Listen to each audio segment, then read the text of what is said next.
Probably born in 99.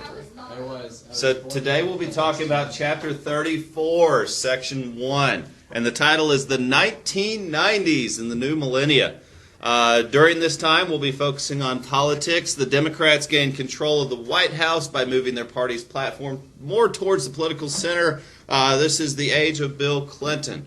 But before we get into the 1990s, first, a little throwback to a popular movie from the 90s. Spaceballs. Have you found them yet? No, Lord Helmet. They're still not on the scanner. Well, keep looking for them.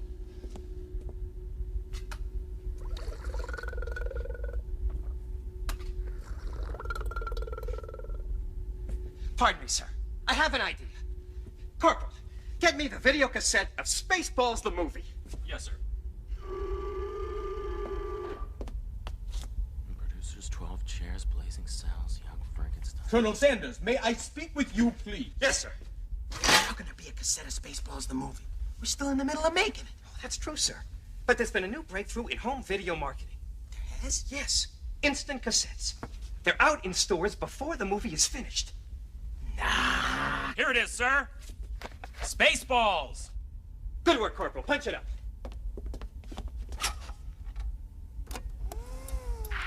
Not much too early. Prepare to fast forward. Preparing to fast forward. Fast forward. Fast forwarding, sir.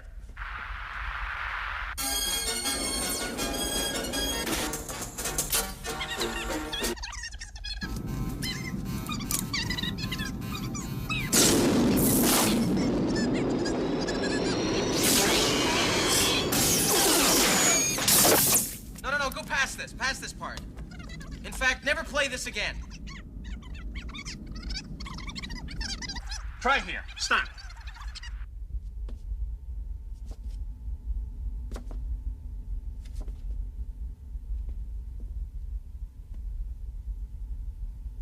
What the hell am I looking at? When does this happen in the movie? Now. You're looking at now, sir. Everything that happens now is happening now. What happened to then? We passed that. When? Just now. We're at now. Go back to then. When? Now. Now? Now. I can't. Why? We missed it. When? Just now. When will then be now? Soon. How soon? Sir. What? We've identified their location. Where? It's the moon of Vega. Good work. Set a course and prepare for our arrival. When? 1900 hours, By sir. high noon tomorrow, they will be our prisoners. Oh! That's pretty witty of you. So, the presidential election of 1992, President Bush was not able to convince the public that he could end the recession, was not able to convince the public that he could create jobs.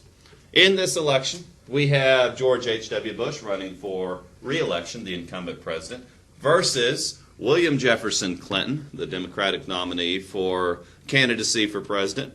Former governor of Arkansas, first president born after the Second World War, and third-party candidate Ross Perot, who famously ran on his own dime, funded his own presidential third-party campaign, claimed that our deficit spending was our biggest financial problem. William Jefferson Clinton, more commonly known as Bill Clinton, won the election for president. During this time, the Democratic Party moved away from its progressive platform to a more centrist position. He hoped to create a more, quote, inclusive party, like Reagan, to build a coalition of diverse groups by maintaining a more moderate position in regards to politics. So while President Clinton was elected in 1992, he pledged to create affordable health care, especially for uninsured Americans. This would not even approach reality until 2010, and we still have a long ways to go with making health care affordable to all Americans. The Democratic position on health care has been to create a universal health care system. The Democratic Party has been working towards this goal since Franklin Delano Roosevelt in the 1930s, during a time when many European countries started their own nationalized health care systems, yet America is still behind in that regards. And Clinton tried this. First Lady Hillary Clinton led the team creating the plan. And the health care reform bill was presented to Congress, and it was not even voted on. In fact, it would not even be considered until 2010 when President Obama was elected. Now, President Clinton and the Republican-controlled Congress did manage to agree on legislation to balance the budget. Not only did Bill Clinton manage to balance the federal budget, he was able to create a surplus, meaning that throughout the 1990s, the government was actually bringing in more money than it used each year. And it used this money wisely to begin to pay off the national debt. Wow, what a novel idea. Throughout the 1990s, as a result of this budget surplus, as a result of the growing economy and the lessening of the American debt, the economy was doing awesome. Unemployment was on the decline, stocks were on the rise, tax revenues were going up. The 90s were a boom period in American economic history. Again, I grew up in this time. Let's talk about some real cost. In the course of a summer job, working minimum wage, I bought a truck in the 1990s. Is that even remotely possible today? No. By the way, paying for my own expenses. Right. Now, granted, I wasn't paying for my own food. I was still a kid. I was a young teenager. But I bought a vehicle working one summer on minimum wage, and I still had enough saved to do fun stuff throughout the school year. So, again, adjust for inflation, call it what you will, but you will not be able to do that in today's world. You buy a moped or something now. Yeah, unless somebody gives you a car. So the 1990s were generally a more prosperous time for our country. In 1996, states received block grants for welfare. If you remember Nixon's revenue sharing plan, the states could decide what they chose to do with the federal money they received. However, limits were placed on how long people could continue to receive welfare benefits. This was called the Welfare to Work program. Did you know that President Clinton was able to get more people off of welfare than any other president since it was created? Through partly his Welfare to Work program, partly also because of the strength of the economy at this time. In fact, under this program, millions of people were able to successfully move from welfare to gainfully employed.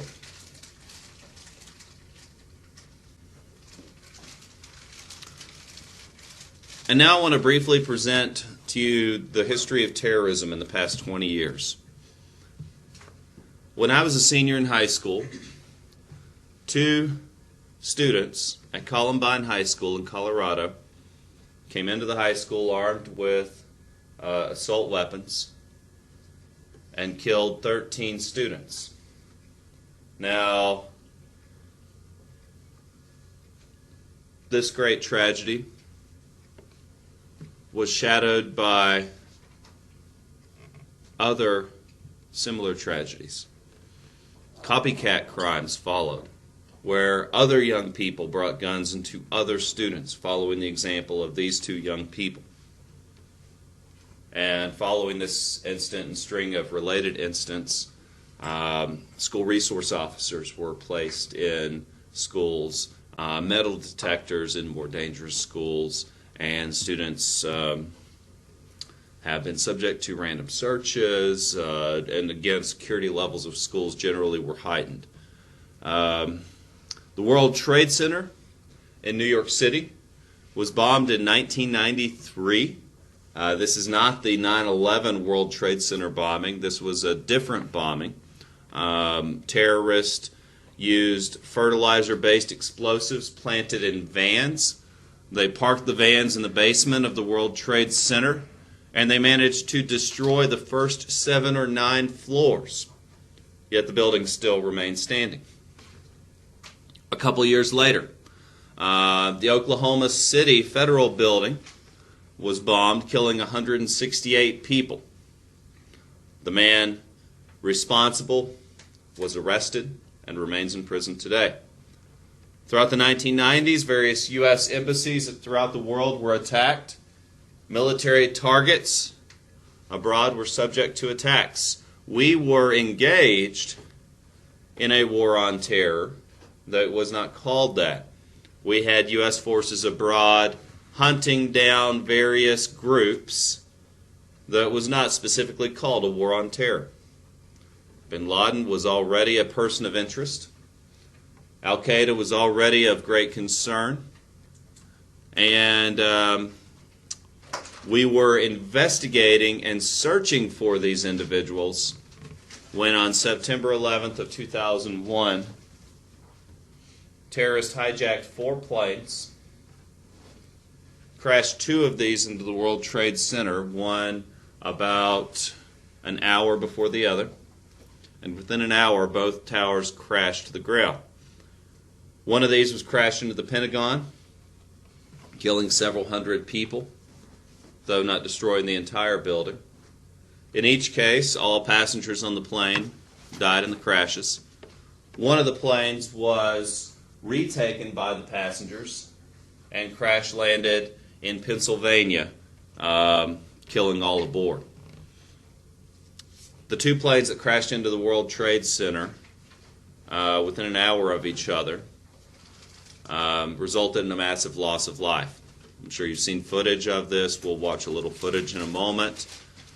And within an hour of the crashes, both buildings collapsed to the ground. Not before firefighters and rescue officials rushed into the buildings to evacuate all inside. And so hundreds of New York City Fire Department officials and police officers and rescue workers perished in the collapse as well. And that's famously known as the 9/11 tragedy. So what we're looking at here is footage of the Oklahoma City Federal Building. As I said, hundreds were killed in this terrible attack. The assailant is still in prison today. September 11, 2001 marked the worst attack on American soil since Pearl Harbor. On that day, 2 hijacked commercial airliners struck the twin towers of the World Trade Center in New York City. Moments later, a 3rd hijacked plane hit the Pentagon in Washington, D.C. And a 4th hijacked plane, apparently aimed at another Washington target, crashed in a field in Pennsylvania. It was more than you could take in. I mean, it was just total destruction, like as far as you could see. More than 3,000 people lost their lives in the disaster.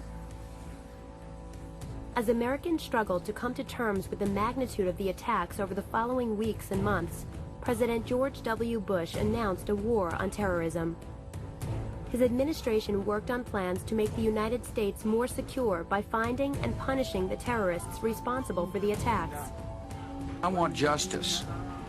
There's an old poster out west, as I recall, that said wanted, dead or alive. Nobody claimed responsibility for the attacks, but it was quickly determined that Osama bin Laden and his Al-Qaeda terrorist network were behind them. Bin Laden had been planning the attack for years from his stronghold in the mountains of Afghanistan. Bin Laden's hatred of the United States stemmed from several causes. He objected that American troops were stationed in Saudi Arabia, home to the most sacred sites of Islam. He was angered by what he saw as American support of Israel in its dispute with the Palestinians, who are also Muslim. Finally, Islamic extremists, like bin Laden, believe that globalization has led to the westernization of their culture. Islamic extremists first targeted the United States in 1993. In February of that year, a bomb exploded in the underground garage of one of the Twin Towers. Only 5 people died, but the attack was an ominous foreshadowing of 9/11. Meanwhile, Osama bin Laden built up the terrorist group Al-Qaeda.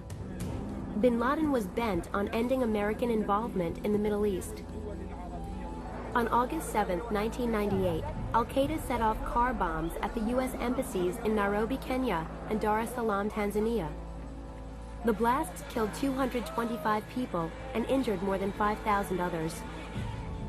And in 2000, 17 American sailors were killed when Al-Qaeda suicide bombers exploded a bomb near the USS Cole, an American warship harbored in Yemen. But the September 11th attacks were the most extensive and the most shocking. Terrorism prevention became a priority. Osama bin Laden quickly became a focus in the war on terrorism. He was hiding in Afghanistan. There, a group of Islamic fundamentalists called the Taliban led the government and had allowed Al-Qaeda to run training camps for terrorists. President Bush demanded that the Taliban turn over bin Laden and shut down the training camps. When the Taliban refused, the United States, joined by Great Britain and other allies, sent in forces. Troops entered Afghanistan with 2 missions.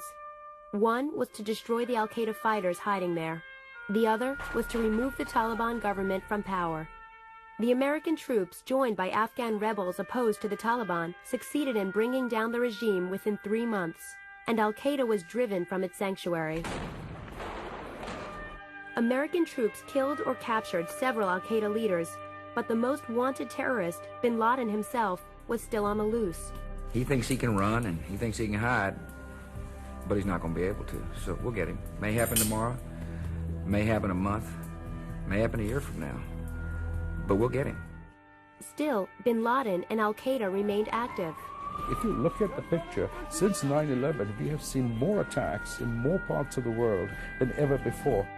And bin Laden continued to issue video and audio-taped messages threatening Western countries and taunting those who had been unable to capture him. The United States has also taken steps to fight terrorism at home. Soon after September 11th, Bush called for the creation of a new cabinet-level Department of Homeland Security to coordinate domestic security. Congress passed the Patriot Act, which gave law enforcement officials broader power to monitor suspected terrorists and detain or deport people associated with terrorist groups. Critics said that the Patriot Act violated civil liberties, but supporters answered that the broader powers were vital to the effort to make Americans secure. Next, Bush turned his attention to Iraq. In 2001, the United States accused that country's dictator, Saddam Hussein, of stockpiling weapons of mass destruction. The Security Council of the United Nations ordered Iraq to allow inspectors to search for these weapons. The inspectors found nothing, though Iraq's government often blocked their efforts. On March 19, 2003, American and British military forces invaded Iraq in Operation Iraqi Freedom. Some argued that weapons inspectors should have been allowed to continue their search, but President Bush and others insisted that it was time to remove Saddam from power. Saddam's forces collapsed quickly, and as the Iraqi capital Baghdad fell, Saddam and other Iraqi leaders went into hiding. In December of 2003, Saddam was captured by American forces. Ladies and gentlemen, we got him. Despite Saddam's downfall, fighting in Iraq intensified. Terrorists joined the fight, attacking American soldiers, Iraqi security forces, and innocent Iraqi civilians. Critics warned that the United States had entered a quagmire in Iraq, and that the war there undermined efforts to fight terrorism. Once the administration decided to go after Saddam, key military and intelligence assets were then moved to focus on the hunt for Saddam and building the capability to invade Iraq. As a result, the effort that we had focused on bin Laden and his followers certainly suffered. In his State of the Union address of 2004, President Bush attempted to reassure the nation that progress was being made in the war on terror. We're tracking Al-Qaeda around the world, and nearly 2/3 of their known leaders have now been captured or killed. Many of these terrorists, including some of the masterminds of 9/11, have been captured. Hundreds of Al-Qaeda foot soldiers are being held at Guantanamo Bay in Cuba. Despite these successes, some say the danger of terrorism has spread. One can think of Al-Qaeda as a hornet's nest, and we stuck our hand in that nest, and they became active, angry, and left the nest. We've made it harder to communicate, harder to operate, but they still have command and control because we still see terrorist attacks every several weeks on a big level somewhere in the world. Aware that danger still exists, armed forces overseas and security forces at home continue to protect Americans by seeking out terrorists and increasing security measures. So here's a photograph of the World Trade Center just moments after the second plane had struck. You see the fuel from the plane igniting around the building. And what experts have said caused the building to collapse was the superheated flames from the jet airplane fuel melted the steel structures supporting the building, and then when the top floors began to collapse, the building collapsed upon itself.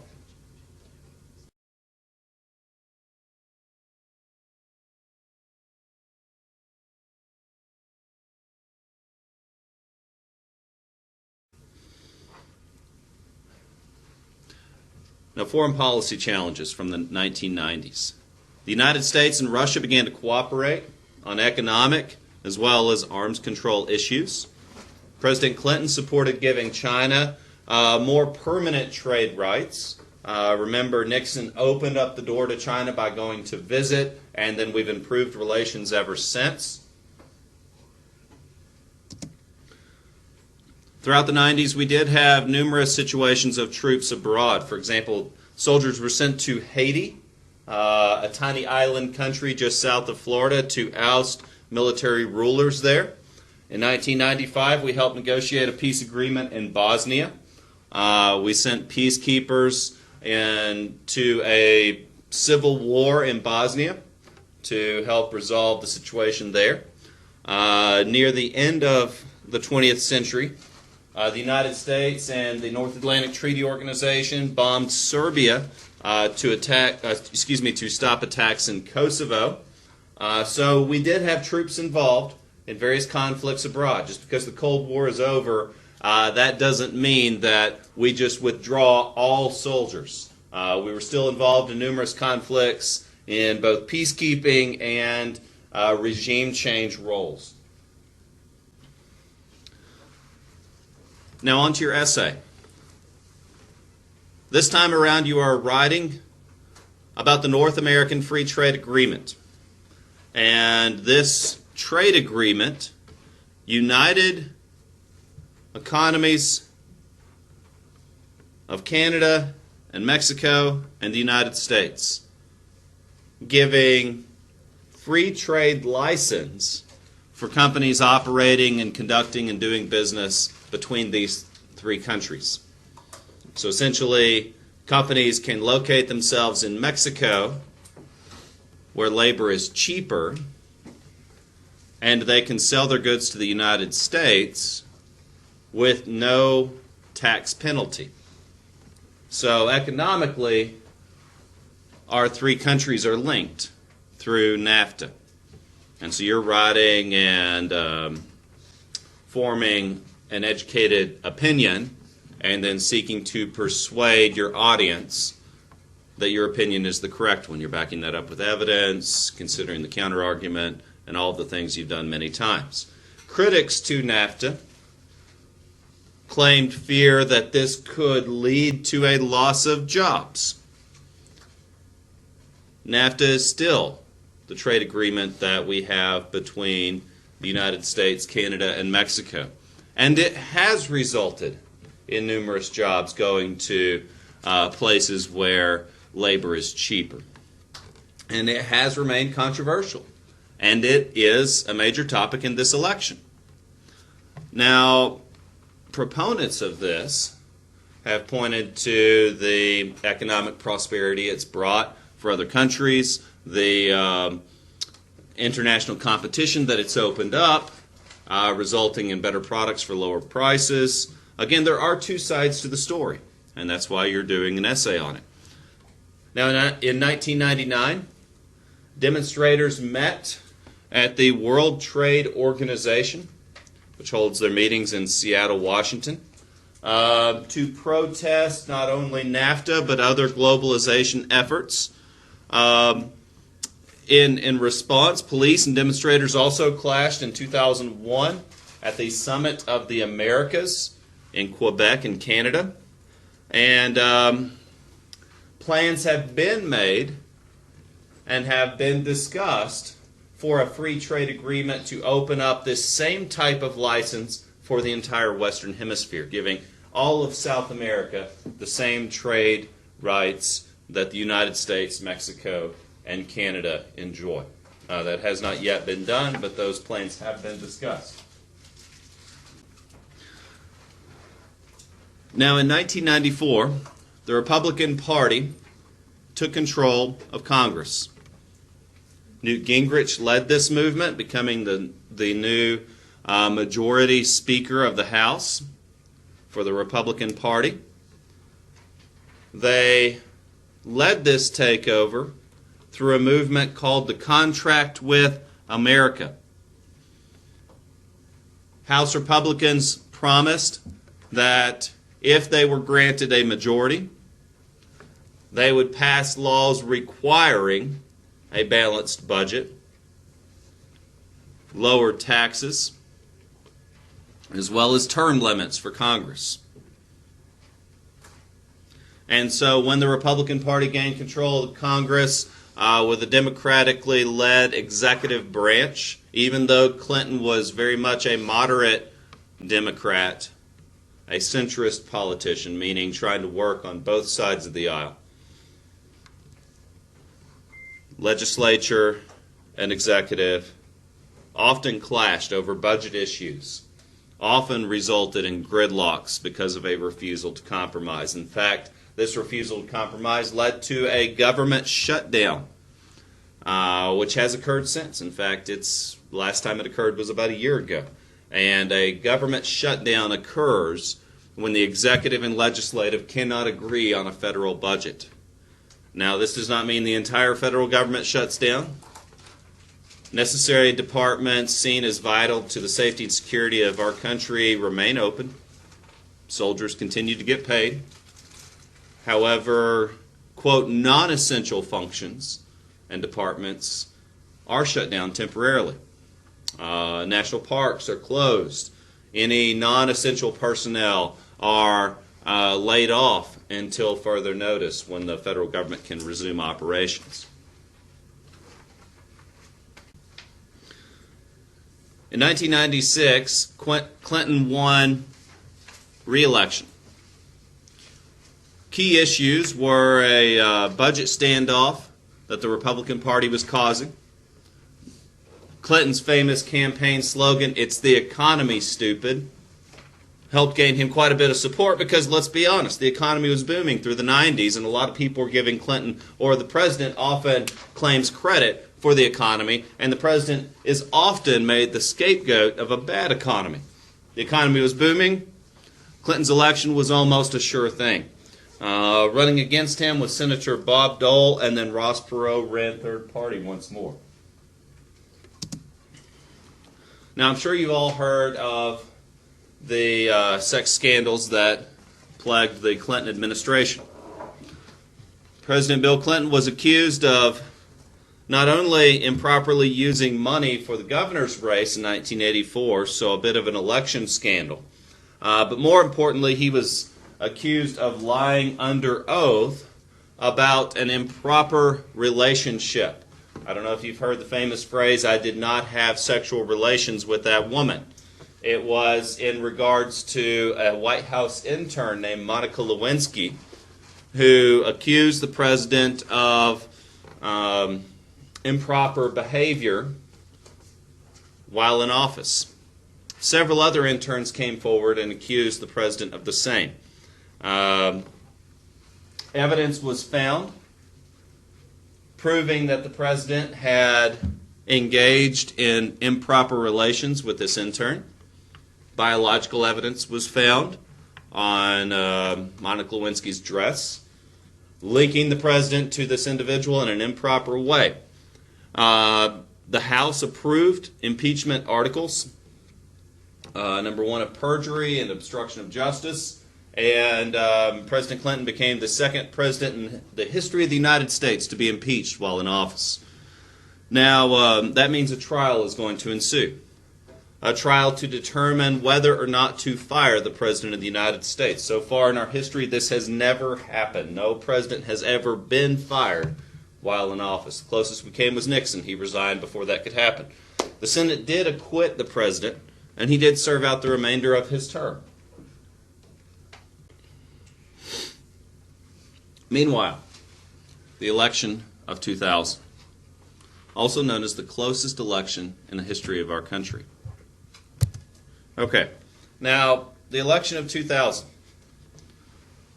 The Democratic candidate for president was former Vice President Al Gore versus Texas Governor George W. Bush. Ralph Nader ran third party, essentially on the Democratic Socialist ticket.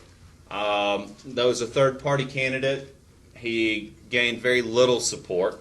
In fact, he was shut out of most national debates, and it was mostly seen as an election between the Democratic Al Gore and the Republican George W. Bush. It was an extremely close race. So close, in fact, that the last state to report their election results was the state of Florida, and they couldn't seem to get it together.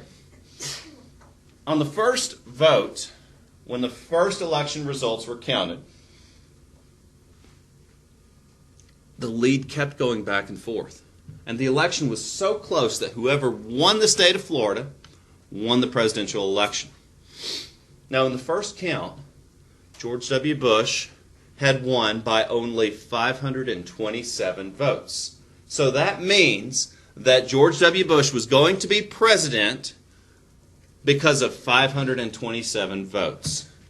That's what we call within a standard error of measure, meaning that it's so close, somebody could have counted the votes incorrectly, and they probably did. It's so close that if they counted them again, it's likely there would be a different result. And so the Democratic Party sued, and they claimed that this was too close to call. And they also found that there were several ballots that were counted incorrectly. Today we use an electronic method for collecting votes, but at this time the ballot was using scantrons, meaning these cards. And you would punch who you would like to vote for. So you would physically punch a hole in the card. They would run the cards through a counting machine, and that would determine the elector for the president. These cards are rather inaccurate because there's several problems. There's what's called a dimpled chad, meaning that you punch a hole, but it doesn't go all the way through. And then there's what's called a hanging chad, which is where you have the card and then the little piece of the hole is hanging on. In both those cases, your vote does not count. If you don't clearly punch a hole all the way through and then remove the little piece of paper, your vote didn't count. And so what Gore was able to successfully demonstrate is there were enough of these dimpled chads and hanging chads to sway the outcome. And so a revote was conducted. And as the revote was going on,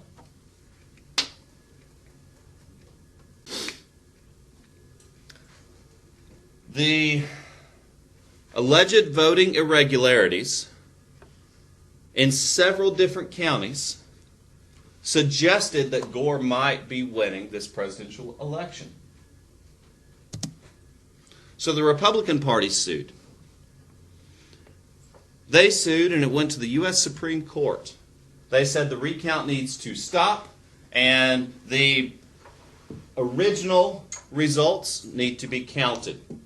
That the original results need to be the ones that count, and that Bush needs to become the President of the United States. The Supreme Court of the United States ruled that the recount had to stop. And so Bush got the votes from Florida and became the next president of the United States. Meanwhile, we've already learned a bit about the post-9/11 anti-terrorist bills such as the Patriot Act, the Department of Homeland Security created to combat terrorism. We've also learned about how the United States led a coalition to break up al-Qaeda in Afghanistan. We also installed a democratic government in Afghanistan. Hamid Karzai was the first democratically elected leader there, though work still remains, and we still have troops stationed in Afghanistan. Now, the war against Iraq. In 2003, President Bush claimed that Iraq had weapons of mass destruction, these weapons capable of killing large numbers of Americans or other people. The fears were that Saddam Hussein would give these weapons to terrorists who would use them against the United States. President Bush called for renewed arms inspections, allowing United Nations weapons inspection officials to investigate evidence of these weapons of mass destruction. Saddam Hussein allowed these weapons inspectors into his country. They found no evidence of weapons of mass destruction, though there were claims that Saddam Hussein was obstructing the investigations. Bush used these claims as evidence to call for a war against Iraq. And so in 2003, the United States and Britain and a few other allied nations invaded Iraq to oust the Iraqi regime. Saddam Hussein was captured, tried in Iraq, and hung. No weapons of mass destruction were ever found. The war in Iraq eventually lasted longer than the war in Vietnam. Over 3,000 American soldiers lost their lives in this conflict.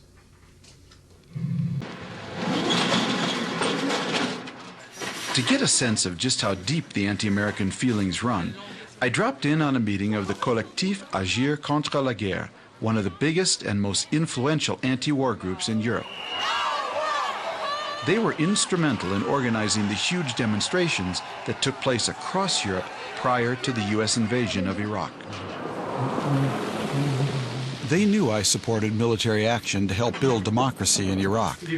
And when I arrived, they were primed for a debate. I want to understand for myself, how much of this is about Bush? How much is it about America? Do you have an America problem? Or do you have a Bush problem? Or do you have a Friedman problem? The problem is not Bush or the United States of America or Thomas Friedman.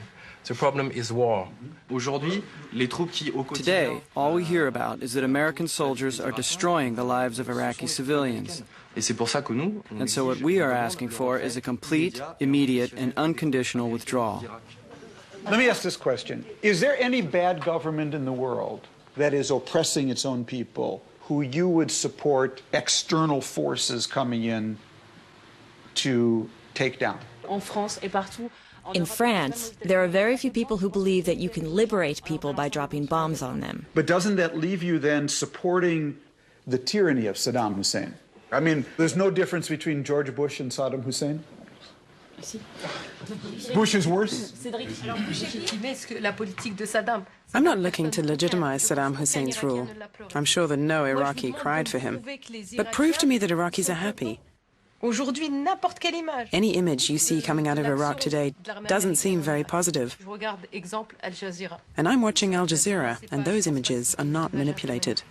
I've been there 4 times, and there's no question to anyone who's gone to Iraq that the people living in the primarily Shiite areas and the primary Kurdish areas are far, far happier today than they were under Saddam Hussein. You know, in France we have our history of colonialism and of war. We are the people saying we are going to bring their civilization, democracy, but you cannot impose democracy to people from outside.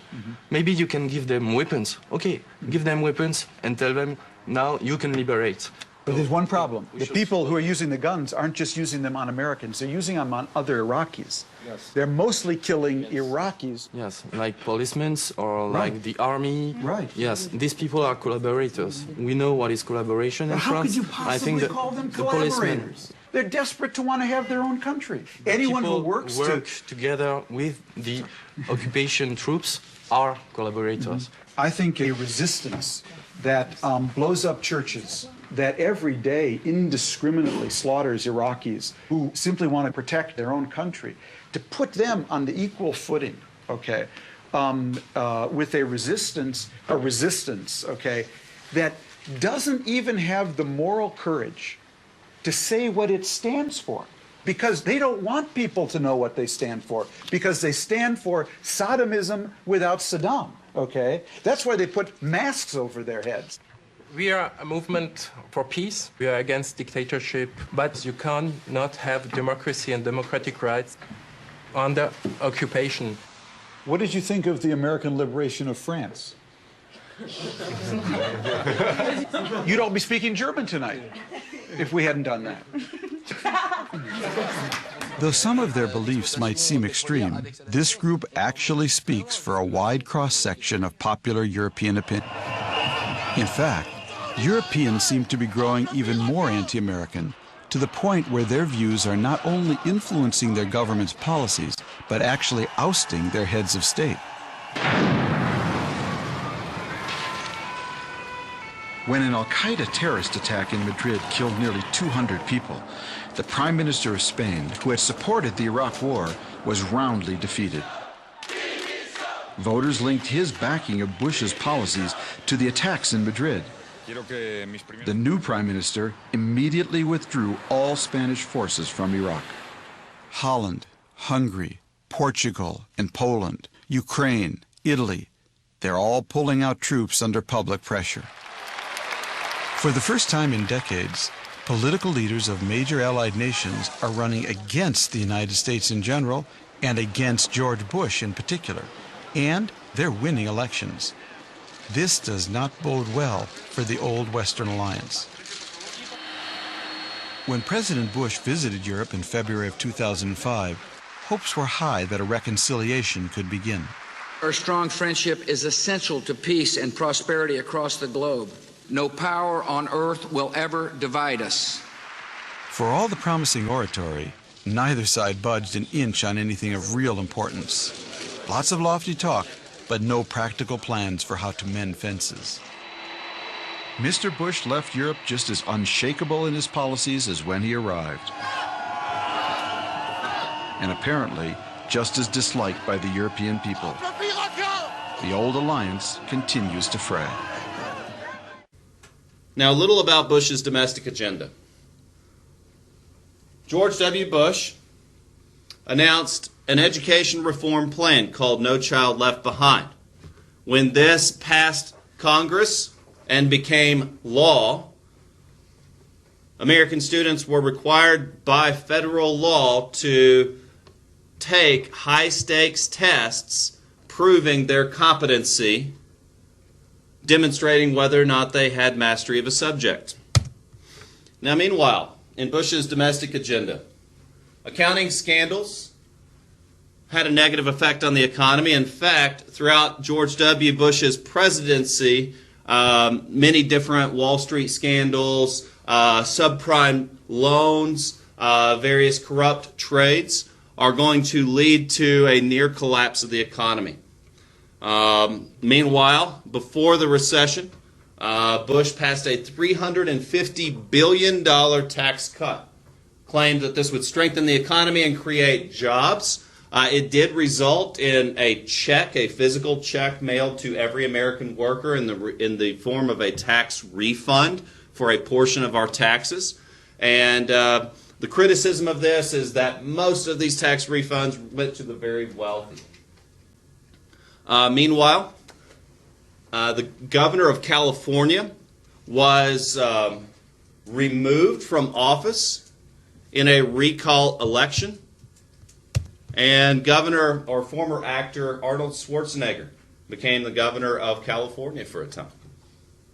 Now, the interesting thing here is that the voters of the state of California voted to remove a sitting governor, and that we have the right to remove anyone from office through the democratic process. Bush was reelected in 2004. Still at this time had a wide level of support for this war on terrorism. The major issue in this election was whether or not Americans should support the president's decision to invade the country of Iraq. Running against the president is our current Secretary of State, John Kerry, and Bush did win a majority of the popular votes as well as re-election. Today we'll be talking about Chapter 34, Section 2. And the title of this is The New Global Economy. And we're looking at this because of technological advances, as well as new trade laws like NAFTA. And because of these things, the United States has undergone an economic boom during the late 20th century, as well as a period of readjustment in the new millennia that we'll be looking at soon as well.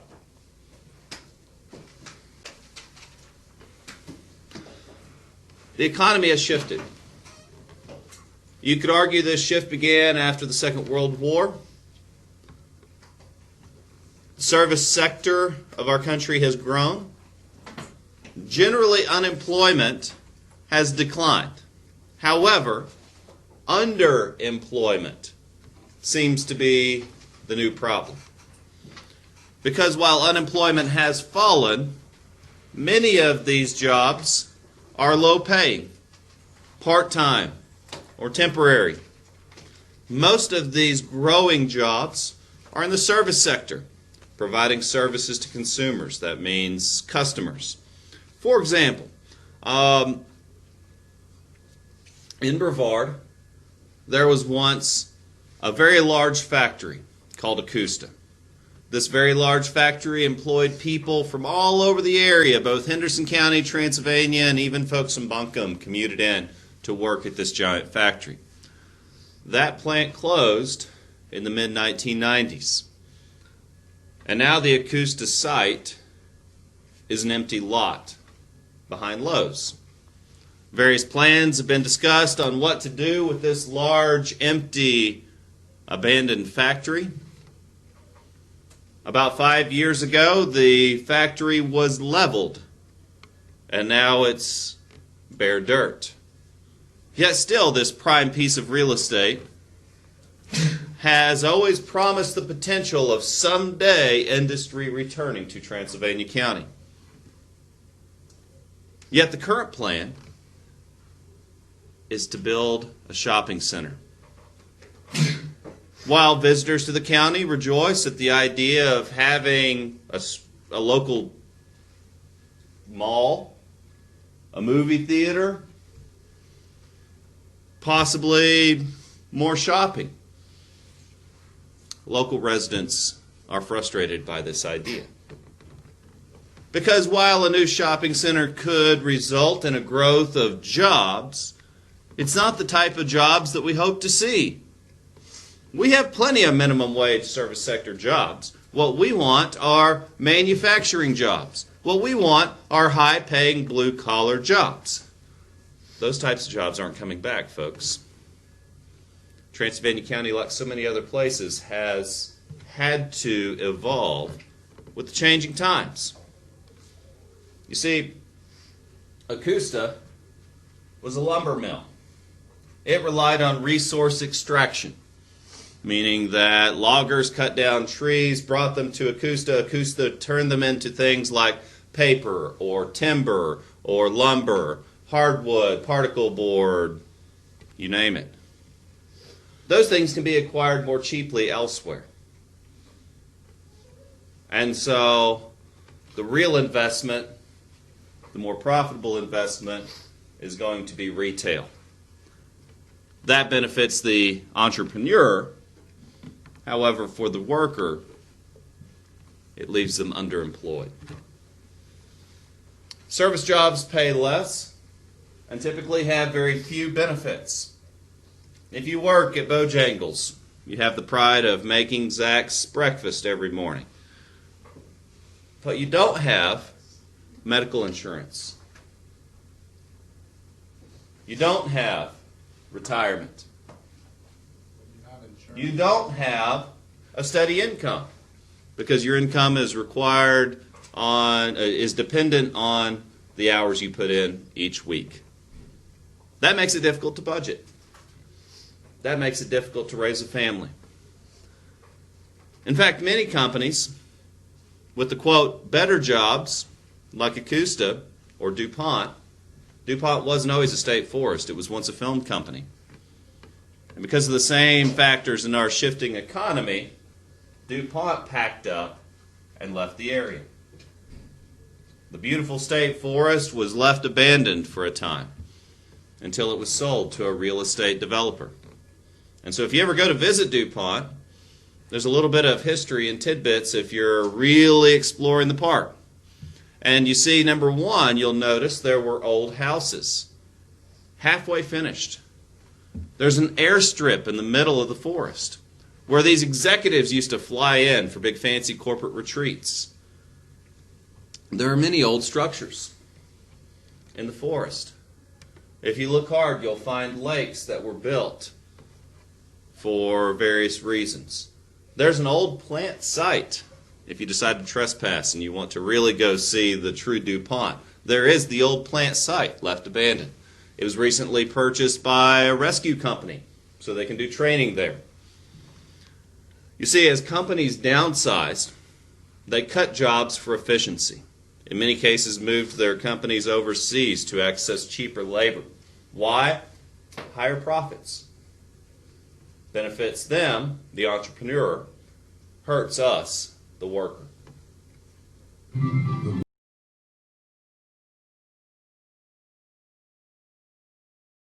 The booming economic growth of the 1950s, against a backdrop of anxiety over the Cold War, gives shape to the politics and culture of the decade. For most Americans, the 1950s are years of astonishing prosperity.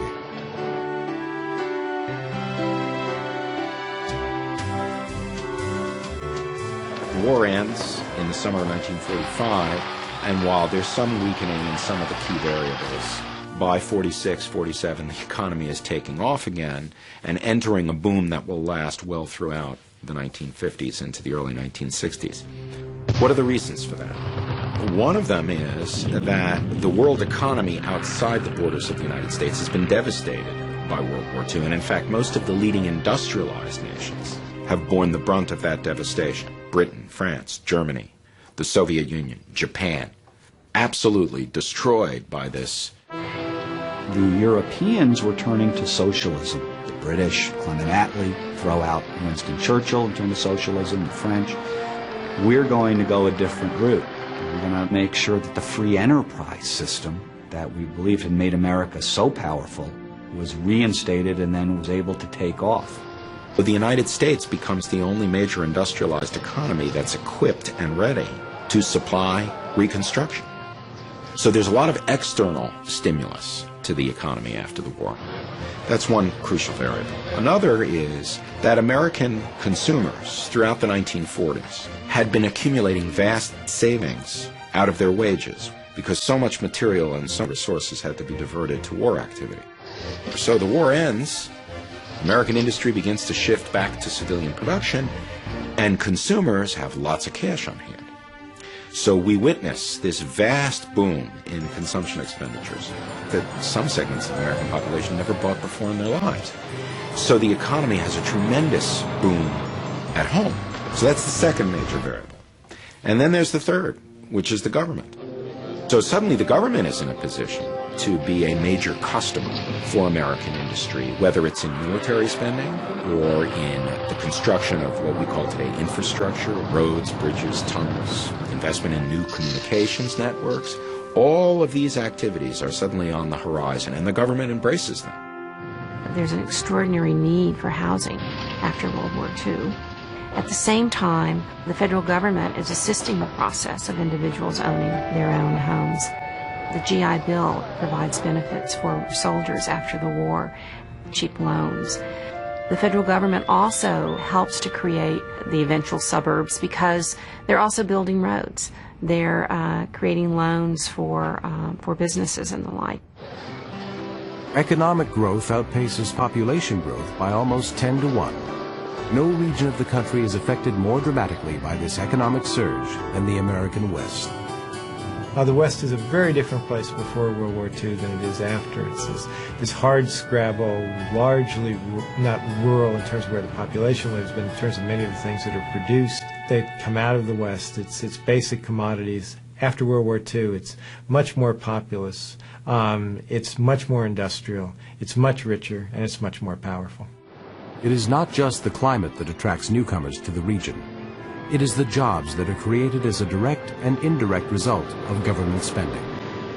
There is a slight recession after the war, but then after that you have this pent-up consumer demand, and you begin to get a boom which will spread suburbs all over much of the old Western urban network. But there's more involved than that. There's also, as the Cold War goes on, the military buildup actually increases. So there's the spending which had gone down after World War II begins to build up again during the 1950s. Defense spending starts to help new areas of the country, the Sun Belt, Houston, the Southwest, for example, Sun Belt industries and defense industries, oil industries, aerospace, helps them grow and expand. Some of that's just sheer spending in magnitude, a large army, a large navy, for the first time in U.S. history, an air force. In addition, again, as part of its military and political strategy around the world, the government has to see to the maintenance of a modern system of transportation and communication that will facilitate military and naval operations. For the first time in our history, the federal government expends funds to create an interstate highway system, to create a system of national airports that initially are being created to facilitate military maneuvers, but that, of course, ultimately will have great commercial significance in the private sector. The federal highway system, again, is a national phenomena, but freeways become almost synonymous in the 1950s and 1960s with the West Coast, and many of them are built with federal dollars. That they allow places like Orange County, which ironically becomes deeply anti-government, but you can't imagine a suburb like Orange County without the influx of federal infrastructure, road building, water projects. And many people who work in Orange County are actually working on contracts which go into military kinds of projects.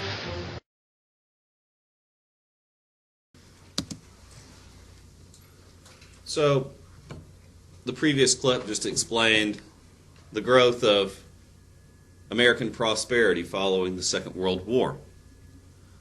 And as we enter the 1990s, the economy is transitioning from a post-industrial to a service economy.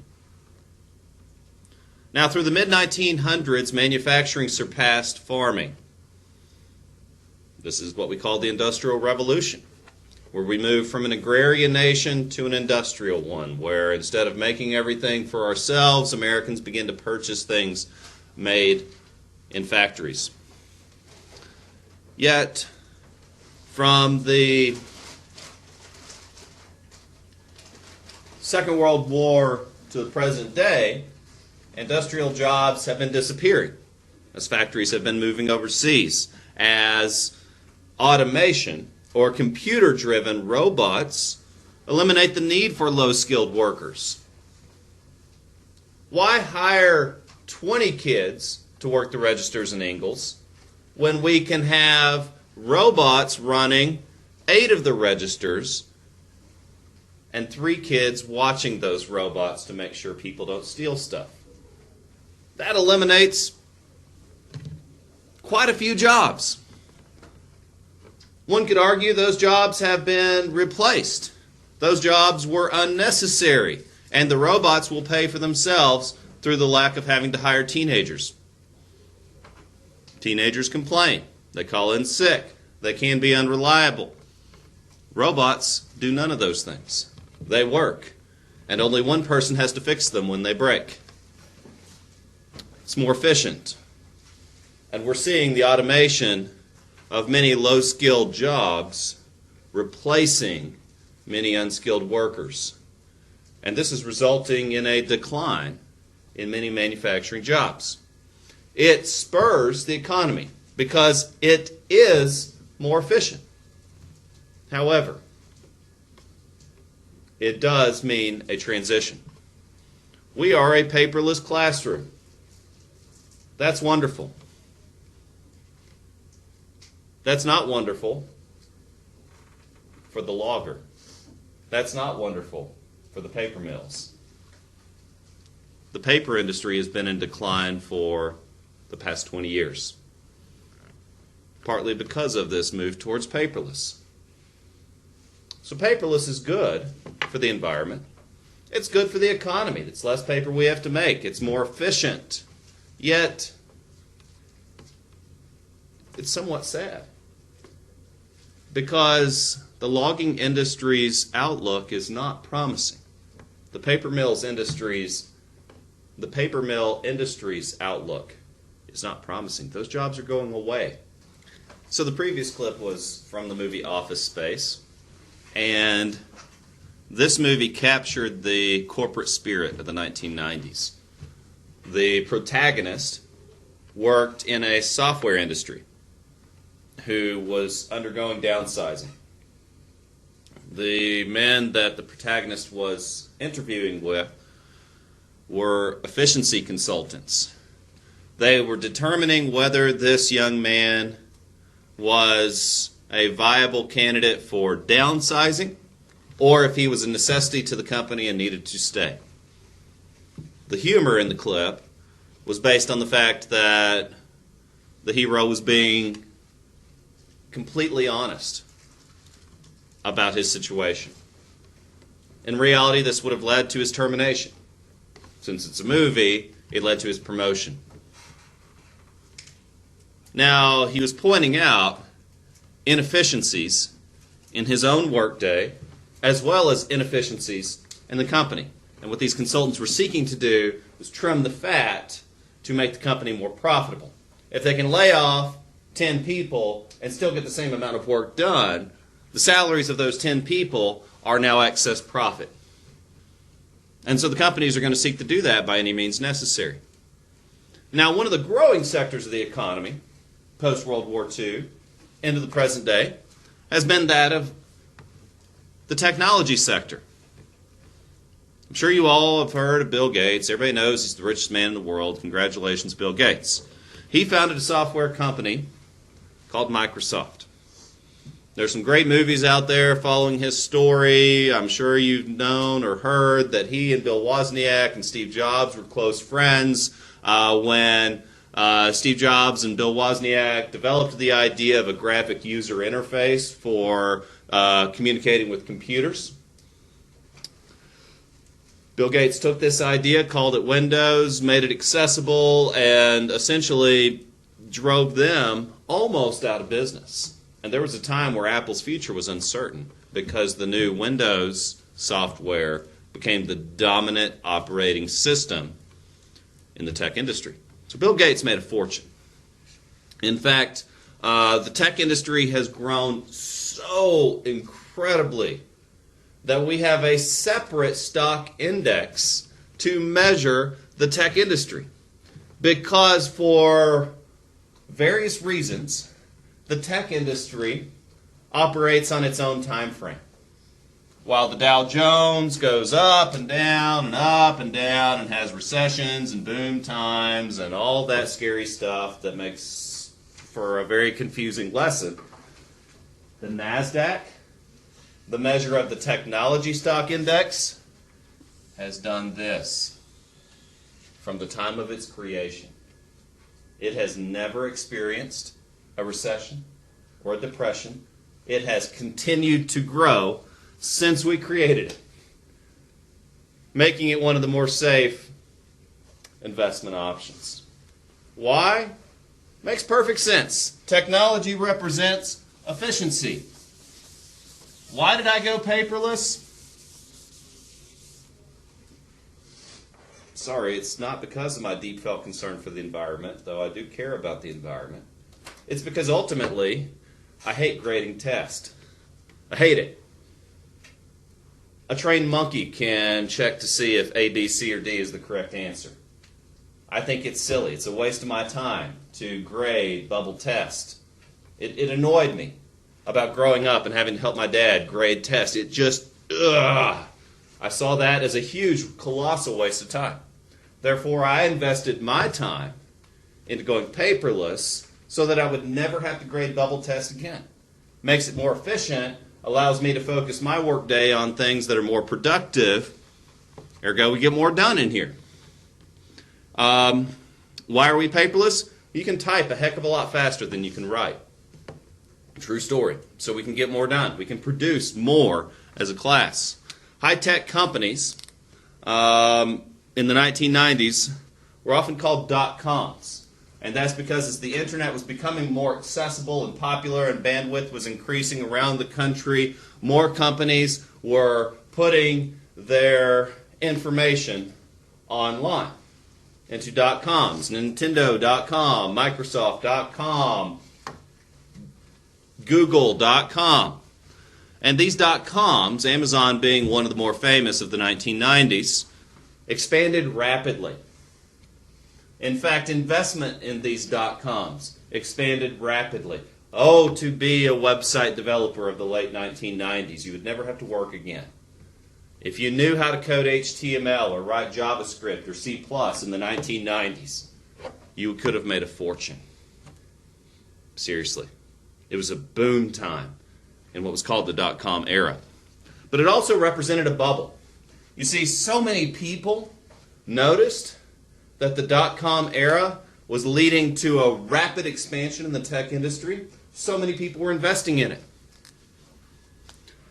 But yet, by the year 2000, only 38% of these dot-coms were turning a profit. Did you know Amazon did not actually turn a profit for 10 to 20 years? As a corporation, they did not report a profit for a very long time. In fact, they operated at a corporate loss. And so that means people who were investing in companies like Amazon, expecting them to just explode and grow rapidly and receive dividends, they never received their dividends. And so if you invest money and you get nothing in return, and in fact you see the value of your stocks actually declining, as an investor, the smart thing to do is to pull out, is to sell your stocks. And when investors sell their stocks, the stocks decline in value.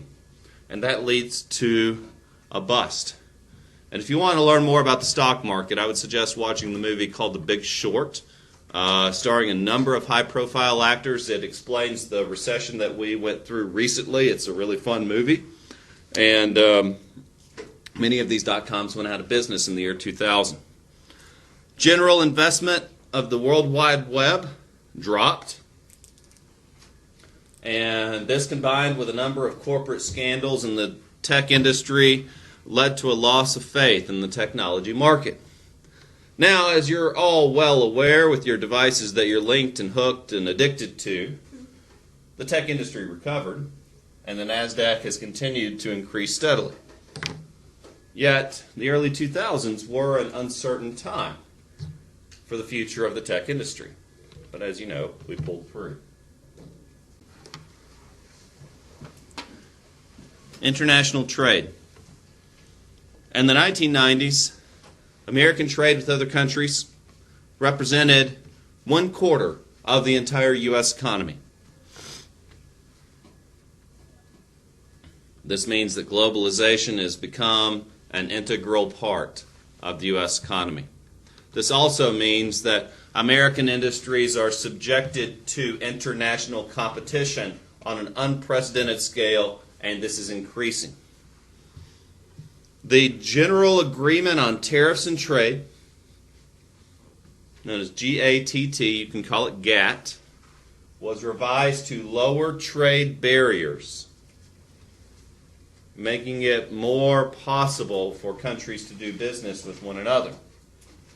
Also, the World Trade Organization was established in the 1990s as part of this agreement to resolve trade disputes. For example, when China was manipulating its currency recently to try to gain a favorable balance of trade by pretending their dollar was worth more than what it was. well, it's not their dollar, I think it's called the yen, but anyway, to pretend their money was worth different than what it is, so they could make more of it. The World Trade Organization is the one that helped to resolve that dispute.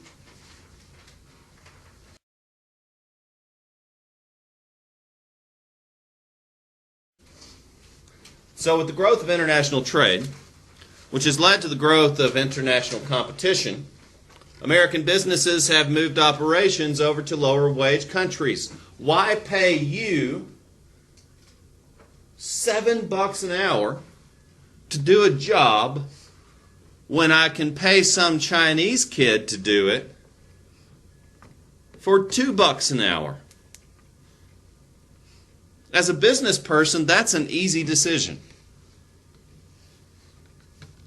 Now, before you all go bleeding hard on me and say, why don't these companies do the right thing? Because that's what you're supposed to do, golden rule.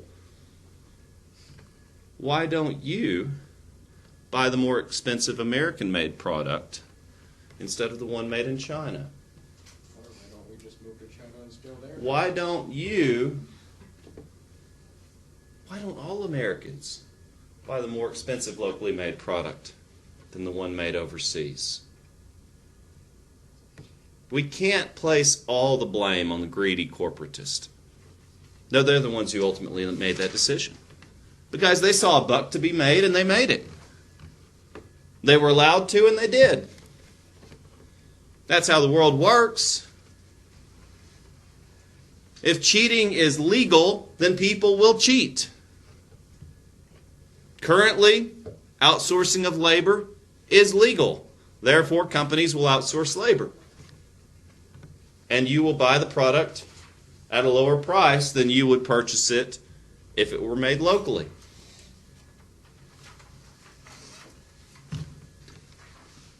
Now, post-NAFTA, again in relation to your essay,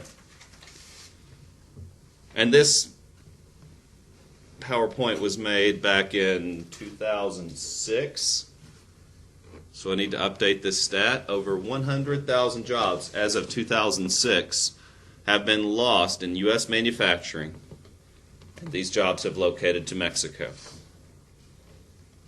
Meanwhile, as the service sector of our economy is expanding, the American companies that have remained are the ones that are providing services to American consumers. Those jobs can't move overseas. You can't fly down to Mexico to get a burrito and then fly back. Granted, it would be a more authentic burrito than what you're going to get at Taco Bell. You're going to go to Taco Bell. Why? Because it's cheap. Why is it cheap? Because they pay their workers minimum wage. Why is Walmart cheap? Because they pay their workers very little. Why do they do this? Because if they paid their workers a living wage, they could not compete with those who outsource their labor overseas.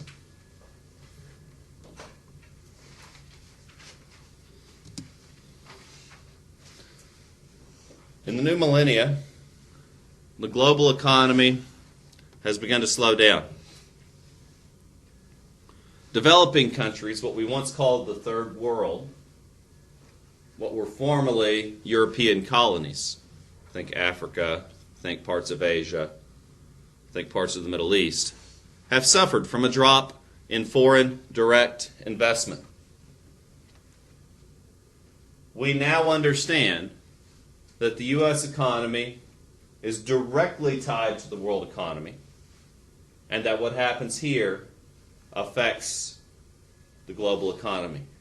When we entered a recession, guess who was hit the worst? Alex, it wasn't the United States. It wasn't Germany. It was Mongolia. Wait a second, did they? Wait. Yes, the 2008 U.S. recession was felt hardest in Mongolia, literally the other side of the planet. Globalization means that what happens here affects everywhere. What happens somewhere else affects us. And of course we see that with the war on terror. You never thought about Paris until the attacks. You never thought about Brussels until the attacks. yet we are hyperly aware of what is happening in other parts of the world because it does affect us, perhaps more so than any other time in world history.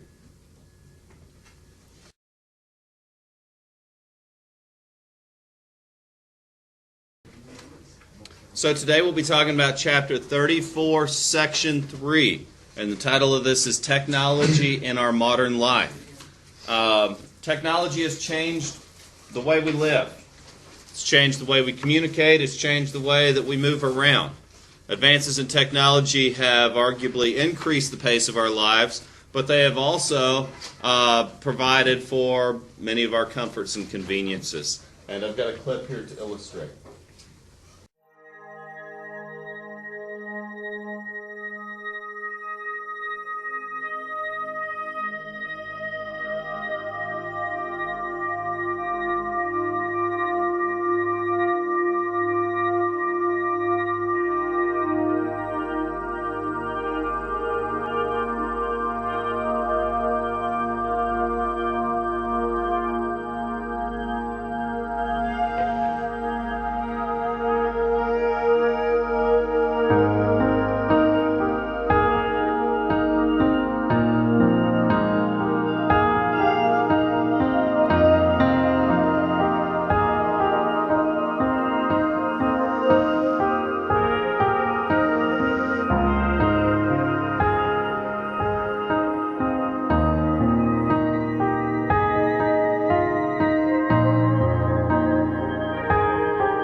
So like the clip suggested, much of the information that I'm going to teach you today is already outdated. And even if I were to update it to the current year, it would be outdated within a couple years. But a few basic terms that will hopefully be universal and helpful in understanding the technology of our world. The information superhighway is a global network of communication devices. As you saw in the clip, the capability to network devices is growing exponentially, and the amount of devices connected to this network is growing exponentially. The international computer network that we use daily, obviously, is called the Internet. And this allows for the uploading of text, sound, video, content, data onto the World Wide Web. Now, the Internet is the network itself. The global communications network is called the information superhighway. And then the World Wide Web is how you interface with that network. So the network itself is contained on billions of devices around the world.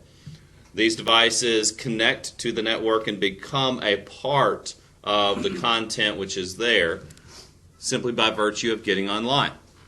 And so the data on the Internet is hosted on billions of devices around the world. Now, by the year 2000, 97 million Americans were using the Internet daily. In today's world, almost all Americans use the Internet daily. So as you can see, in a 16-year period, the amount of people using the Internet on a daily basis has more than tripled. Users can access media through a multitude of mediums. In fact, one aspect of this PowerPoint that is dated is now you can access the Internet or the World Wide Web through devices the size of the palm of your hand.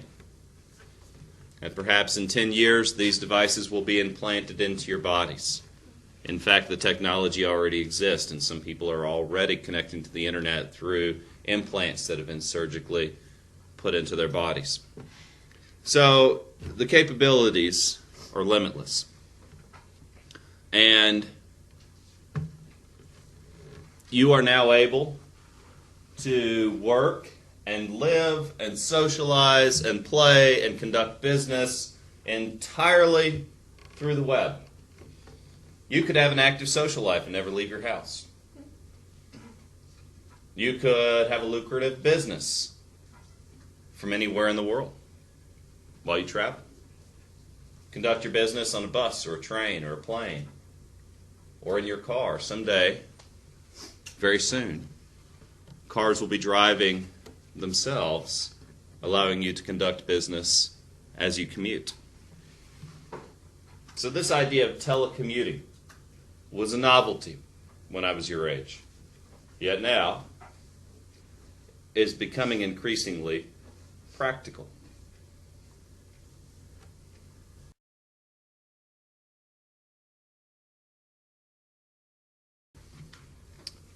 So at the rate that technology is growing, and with the slow pace that our government moves, our government's ability to legislate and regulate the rapid growth of technology is rather difficult. For example, one of the questions that is already being asked is, whose fault is it if a self-driving car encounters a wreck? In fact, of all the beta testing they've done with self-driving cars, almost all of the accidents involving a self-driving vehicle have been the result of human error from another driver. So at this time, as the result of the beta testing, computers are much better drivers than we are. Big surprise. Yet the Federal Communications Commission, the group that was created to monitor the radio airways, is also the federal group that monitors the Internet traffic. The Telecommunications Act of 1996 allows communication companies to start up or to buy related ones. The idea was that it would increase competition, but it also permitted major media mergers. I'm sure you've heard of many of these major media conglomerates, such as Clear Channel or Comcast. These are media companies that own a number of online publications, syndications, and programs. In fact, consumer and civil rights activists have criticized provisions of this bill, arguing that the Telecommunications Act of 1996 is going to allow large corporations to control the flow of information. And critics of this bill say this has now become a reality, is that much of the information that you access online is either inaccurate, produced by normal people, or it is biased when produced professionally through these conglomerates. In fact, the Supreme Court struck down parts of the act because of these reasons.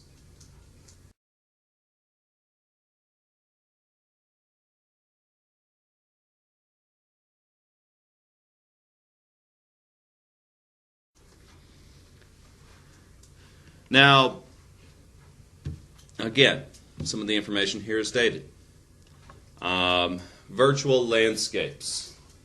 These were a relatively new phenomenon in the early 2000s. Yet today, there are online worlds and communities that you may interact with and you may spend your free time in. You may conduct business in, you may hold meetings in. I've seen teachers who have meetings in World of Warcraft. They say, okay, students, connect, go to this location in this virtual world, and that's where we'll have class. I've seen it. And as you know, World of Warcraft is one of the more popular of these virtual landscapes, but it is certainly not the only one. These virtual landscapes exist in the business world. I've held virtual meetings with sales representatives where we can connect our devices. I can see what's on that individual's screen. He can show me what in real time I need to look at. I've demoed software this way. I've held business meetings this way with people around the world. You can connect simultaneously through the World Wide Web. Virtual reality is becoming more and more feasible. It is becoming more appealing. In fact, there are new consumer devices being released this year that will make virtual reality much more attractive.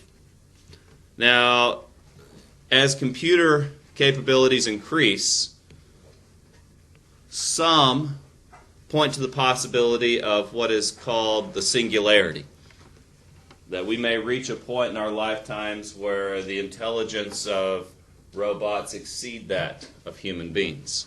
We are not there yet, and no one has yet given us a date when that may happen. And so the possibility is there. But right now, we have high-capacity chips which can simulate brain function. We have humanized robots that can interact, but not yet replicate human behavior. Meaning, if you watch a science fiction movie was created in the early 1980s called Blade Runner, about the possibility of singularity someday in the future. In fact, it was one of Harrison Ford's first movies. It was J.J. Abrams' breakout film, so if you're a fan of him, it's a good one to watch. And it was, the plot of the movie involved replicants. These were robots with artificial intelligence that were so well designed they could pass for a human being. And then Harrison Ford played a special role. He had the ability to figure out which people were robots and which people were humans. There was a test that he could administer called the Turing test, named after the person who developed the first computer.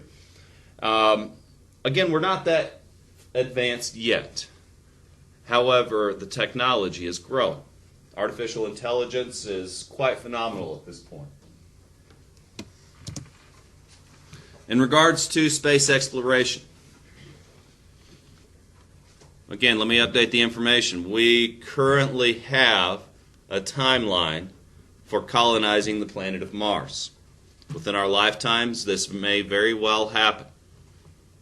At the time of the publication of this, Mars missions were transmitting live pictures online. Today, if you want to see what Mars looks like, Google it. If you want to see video, Google it.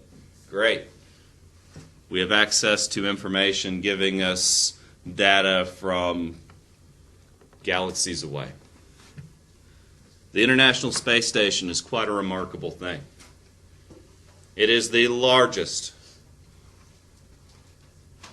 orbiting structure that has yet been conceived or developed. It is a collaboration among countries. It is considered diplomatically international waters, meaning that no one country owns this station. And it has been used for research peacefully since it was developed. The Hubble Space Telescope is also quite phenomenal. Again, if you want to see what these places look like, you can simply Google them and access information eons away at the push of a button. You can look at images that have been taken by our most advanced telescopes on devices the size of the palm of your hand. It's remarkable what technology has.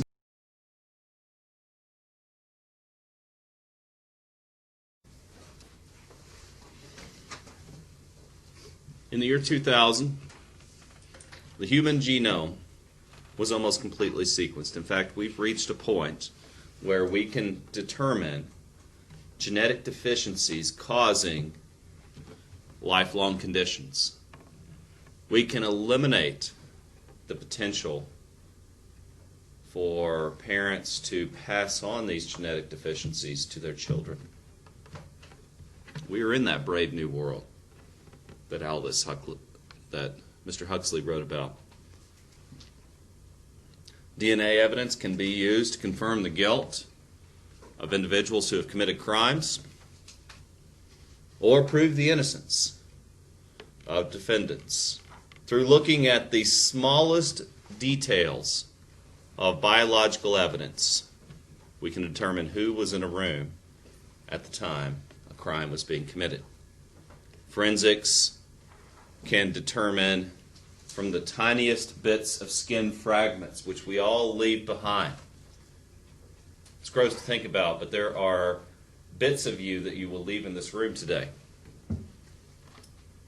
that a well-trained person can determine who was in this room based on those small pieces of you that you leave behind. It's also why you should wash your clothes every day and your bed sheets as often as you can, because anywhere that you reside for a period of time, pieces of you will be left behind. Cloning and gene therapy are potential uses of our knowledge of the human genome. These have sparked moral and ethical debates. Is it right to clone a human being? Is it right to clone simply pieces of a human? It's a legitimate ethical question. Genetic engineering means that we have the capability to artificially change an organism's cells. Of course, the movie Jurassic World was created exploring the potential ethical dilemmas in this theory. Genetically altered food is already a reality. In fact, that's what GMO in food stands for, is that it's been genetically modified. Foods can be genetically modified to resist pests naturally. Imagine a food that pests don't want to eat. Wow. Oh, don't imagine it. That's what you'll be having for lunch. Genetically modified food. It remains a controversial issue, and it's led to the rise of the organic farming movement. Organic farmers choose not to include genetically modified seeds in their farms. You can buy organic if you choose to. Some claim there are unintended side effects that go with genetically modified foods. But you're eating them. When you go to Bojangles, that chicken, it tastes so good, so juicy. That chicken has been injected with chemicals to allow it to grow more quickly, to develop more meat more quickly. Medical progress. Survival rates of cancer as well as HIV have increased due to technology. Improved technologies have allowed for improved diagnoses.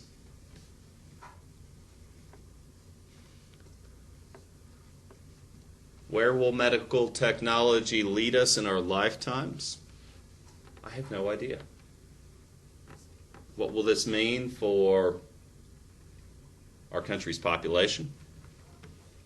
What will this mean for the growing gap between the rich and the poor? We are already at a point where the wealthy live longer than the poor, partially because of access to health care.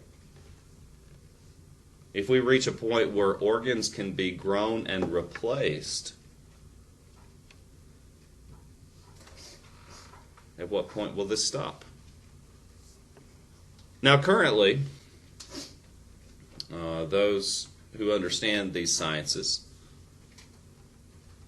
believe that we will possess the capability to replace organs within our lifetimes and to grow them genetically in labs. But yet, at this point, we do not possess the understanding to repair significantly or replace the brain. Alzheimer's will get us all in the end. Replace 10 hearts, but eventually your brain will begin to deteriorate. Environmental measures.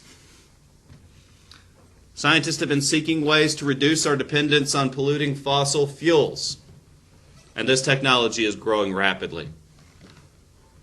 In fact, the technology exists for us to pave our roadways with solar cells, which would generate enough power to pay for themselves. The technology exists, in fact, was just recently developed to make homes self-sustaining through energy production. We can put solar panels on our roof that are growing far more cheaper every day, far more affordable. And as we've learned with the economic balance of progress, when those solar panels become cheap enough that they pay for themselves, at that point, they will be widely implemented. And entrepreneurs are working towards that goal. Whoever figures it out will never have to work again. If you can make solar panels cheap enough for the average American to afford them, congratulations, you've won the lottery. And so people are working towards that goal. The Tesla company has already developed a battery capable of storing the day's solar collection for long periods of time. You see, that technology was not there until this year. And because of that, it wasn't feasible to power your home with solar. Now it is. Thanks to these technologies, the public has reduced consumption of raw materials through recycling. In fact, recycled plastics have reduced our consumption of oil. Recycled papers have reduced our consumption of timber. And recycling has allowed us to use our resources in a more sustainable way. All right, folks, so today we'll be talking about Chapter 34, Section 4. And the title of this is The Changing Face of America.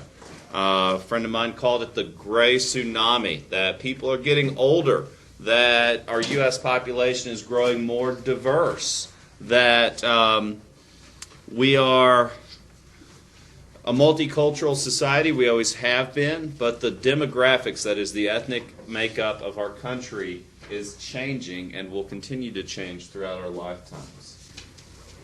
So a couple of examples of this. Number one, the socioeconomic diversity. The ethnic and cultural, but right now the class makeup of our society is changing. Part of this is resulting from urban flight. We've talked about this quite some time, people moving out of cities into suburbs. Many businesses which cater to consumers followed the educated and affluent people into the suburbs. This results in a shrinking tax base of cities. As people return to the cities, we run into a different problem, and that's called gentrification. And that is, as urban properties are being rehabilitated and revived, poor people are being displaced. Think of Patton Avenue in Asheville, where what was once a post-industrial dilapidated part of the city is now a touristy area. This has resulted in a decline in the economic base of cities, but also an increase of wealth in many suburban areas.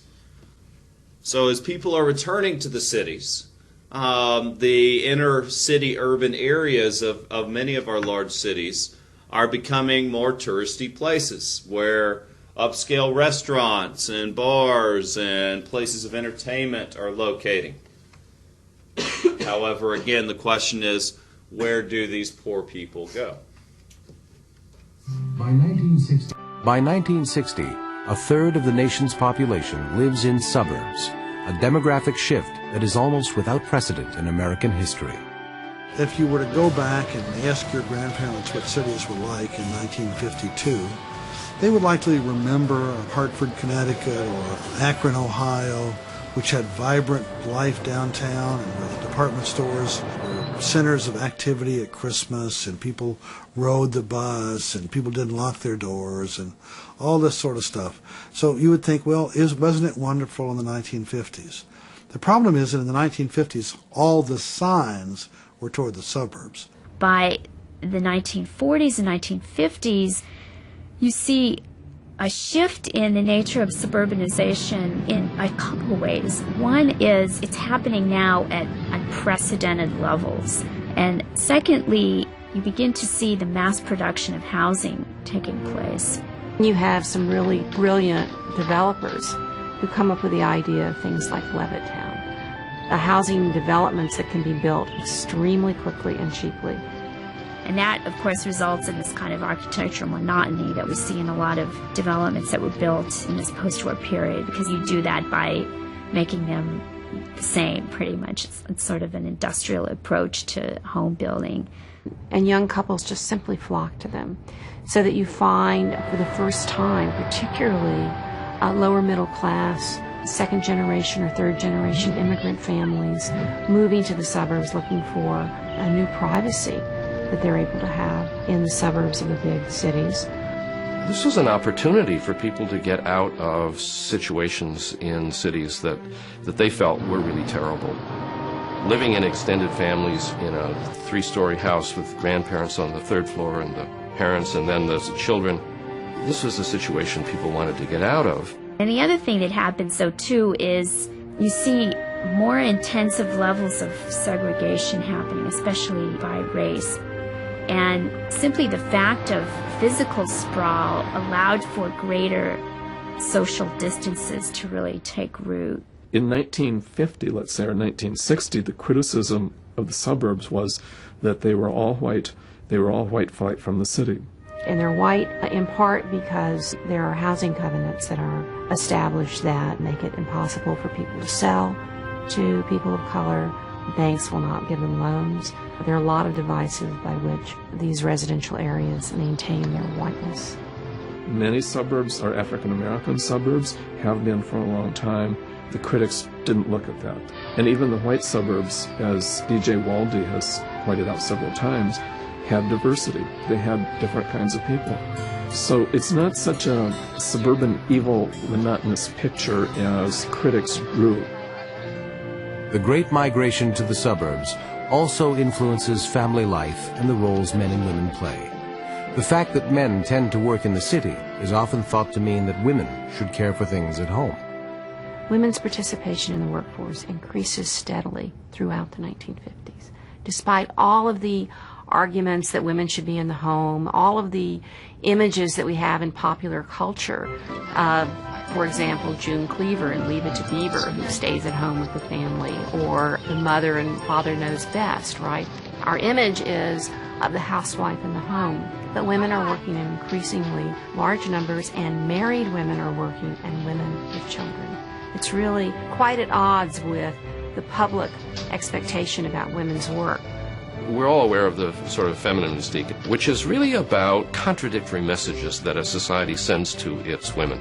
On the one hand, it says, there is this role of mother and child nurturer and seductress for the husband. There's a whole series of roles that are sort of defined in the public culture. At the same time, it sends other messages. And it says, if you want consumer goods, you have to work.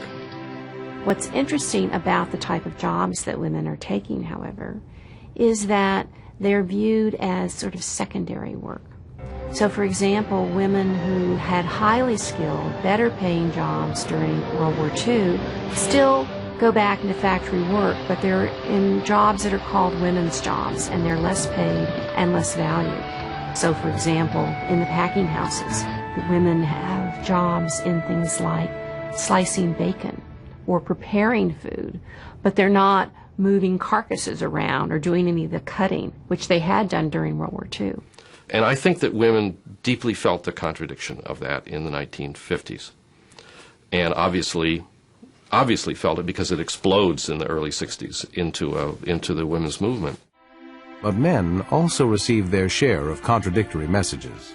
There's the message to be a hero, a war hero, an athletic hero. The images of success are mostly unattainable. At the same time, you should be a good father. You should be at home with your wife. You should learn how to change an electric socket. You should be a companion. And these are different, very domestic roles. Then there's some new ones added that have to do with sexuality. There is also the beginning in the 1950s of a kind of overt male sexuality that's around Playboy and Playboy magazine, and then later on Playboy clubs, which is really about male fantasies. This is a kind of soft-core pornographic reverie that's tapped into and becomes a huge commercial success. And I find that to be quite fascinating. But this is all happening in the 50s.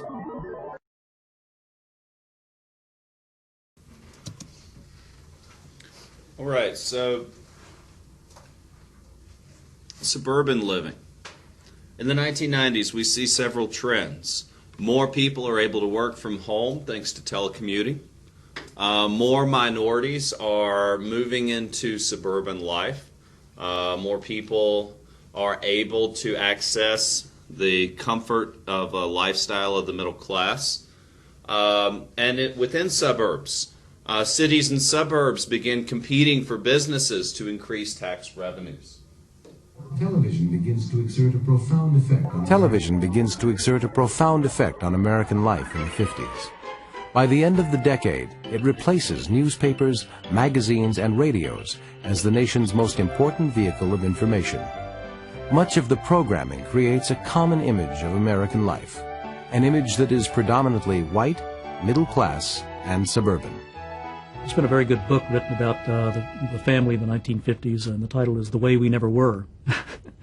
And it plays upon the idea that while the family in the 50s has been idealized in some ways, in other ways it was not as rosy a picture as it is often portrayed. The prosperity of the 1950s tends to blind people to the fact that 30 million Americans, 1/5 of the country's population, live in poverty, many the victims of discrimination. Manufacturing employment decreases in many cities in the 1950s, and blacks find themselves unable to follow the jobs. They get stuck in the cities. The good jobs that they had achieved during the war and maintained after the war are slipping from their grasp.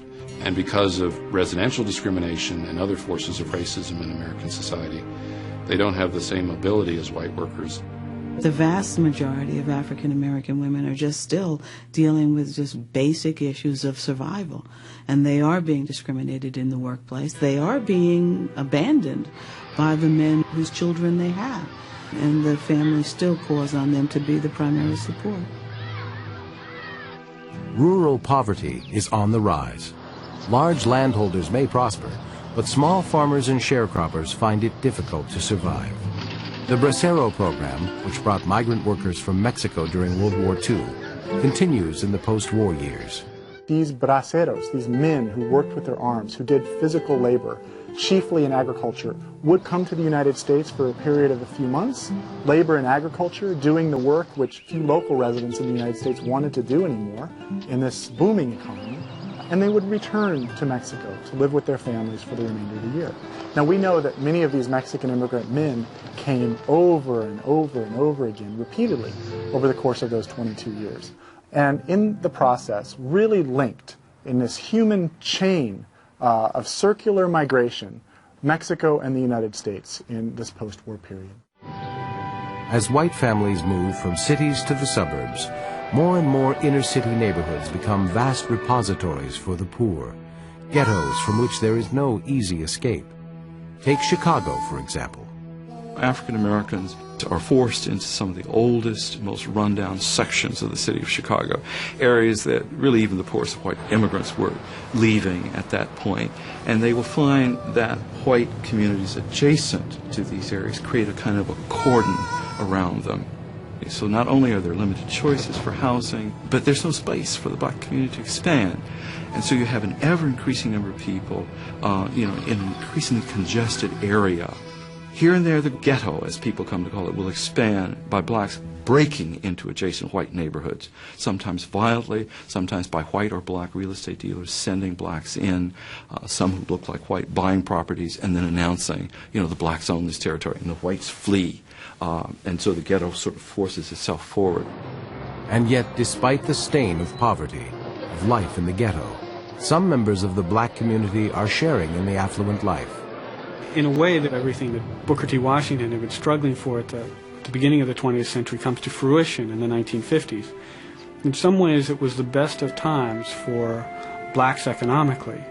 There was rising standards of living in the black community, rising standards of education. So blacks are going to college and high school. In a whole variety of ways, there's a very powerful black community that has emerged in the South, with a whole host of institutions that could be used and directed towards securing equality. What you certainly can say about the 1950s is it was a period of extraordinary affluence. Never in the history of the world had a people been as wealthy per family, per capita, had available to them such economic opportunity as we did during the 1950s. It allows a level of comfort for the American family that it had not enjoyed before. It is not to say that there were not also these other stresses occurring, the stresses that are increasingly apparent in the years ahead. The very things that make America so successful in the 1950s ultimately bring the nation's social problems into sharper focus. As Gunnar Myrdal, the Swedish sociologist, comments, American affluence is heavily mortgaged. Efforts to pay that debt will, in part, propel the nation toward more turbulent times.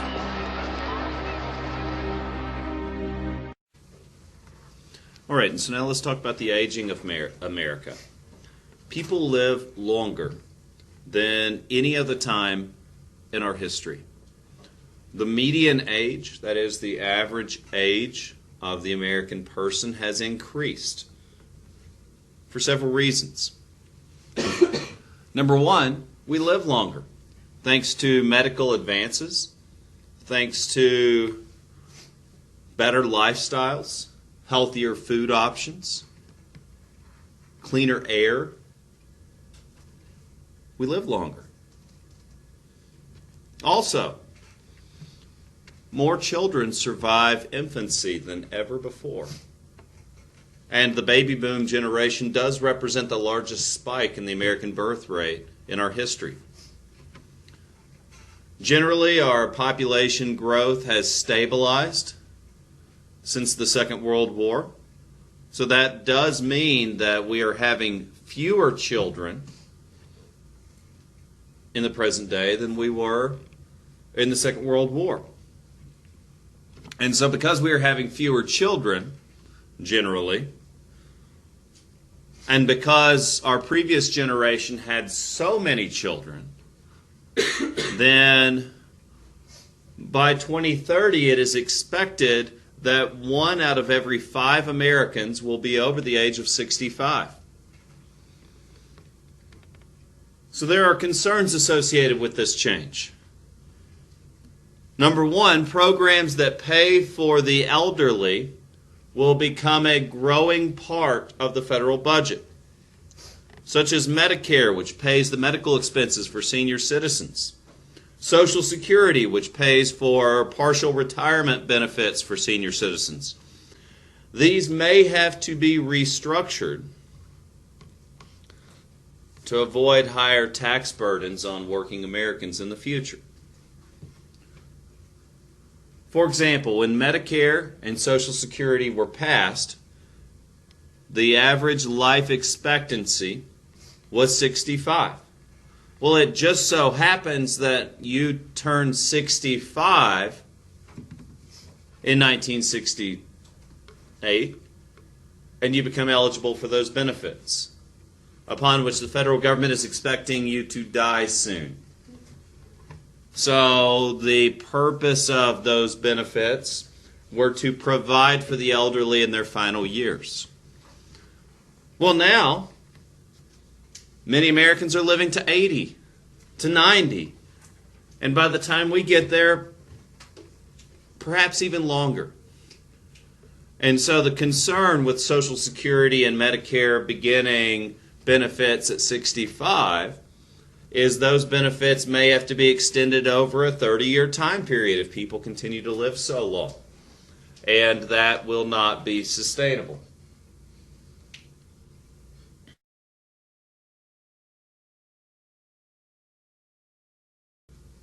We also have a changing immigrant population.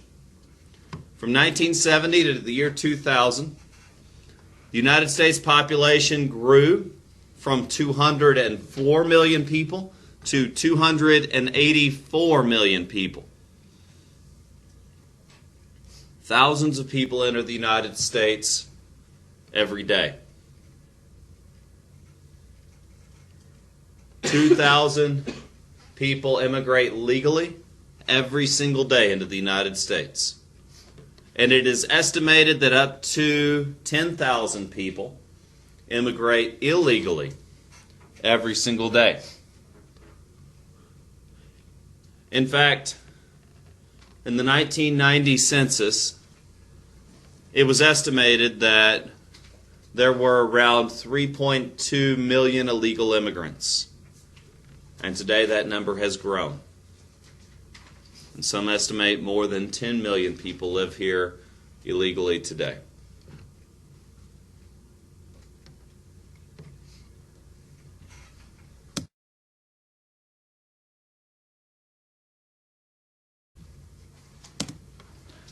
And so, as I'm sure you can imagine, this has led to ongoing debates about immigration policy. Since the 1960s, most immigrants have been coming from the Americas, meaning the Western Hemisphere, or Asia, or Europe. Throughout American history, we've debated and disagreed and tried different methods.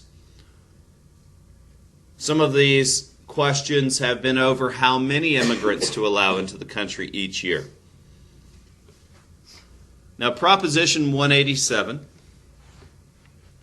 mandated cuts in education and health benefits to illegal immigrants.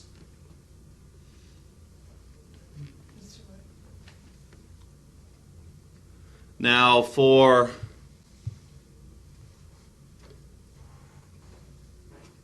better or worse, patterns of immigration have changed our country's racial ethnic makeup. Now, throughout the 1990s, almost half of immigrants were coming from the Western Hemisphere. And about a third were coming from Asia. So almost half coming from the Western Hemisphere and about 30% from Asia. Now what we're expecting in the coming years, and this is at the bottom here, is that the proportion of non-Latino whites to minorities is going to shrink. So what we expect in your lifetimes is that within 20 to 30 years, whites will be a minority.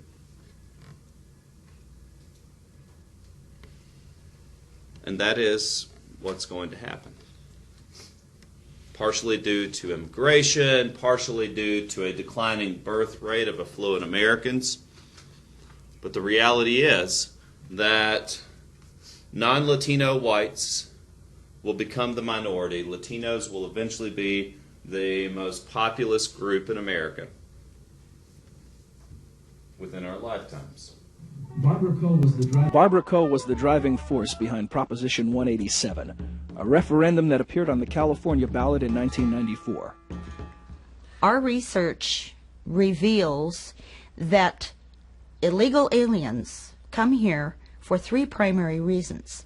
Number one, to work, which is in violation of our employer sanctions.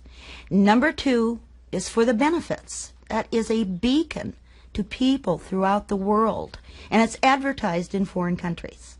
And number three is to deal narcotics. Proposition 187 was our effort to encourage these people, number one, not to come, and number two, to take their families and go home. Barbara Coe was instrumental in organizing and mobilizing California residents to obtain enough signatures so that Proposition 187 could appear as a referendum on the statewide ballot. Proposition 187 denied illegal aliens access to basic health care, education, and welfare benefits. Critics of Proposition 187 argue that by denying illegal aliens access to prenatal and basic health care, it becomes more likely that the larger U.S. population will be exposed to infectious diseases. A great many of the communicable diseases that were once under control have been brought into the United States by the illegal aliens who have chosen to bypass our health tests.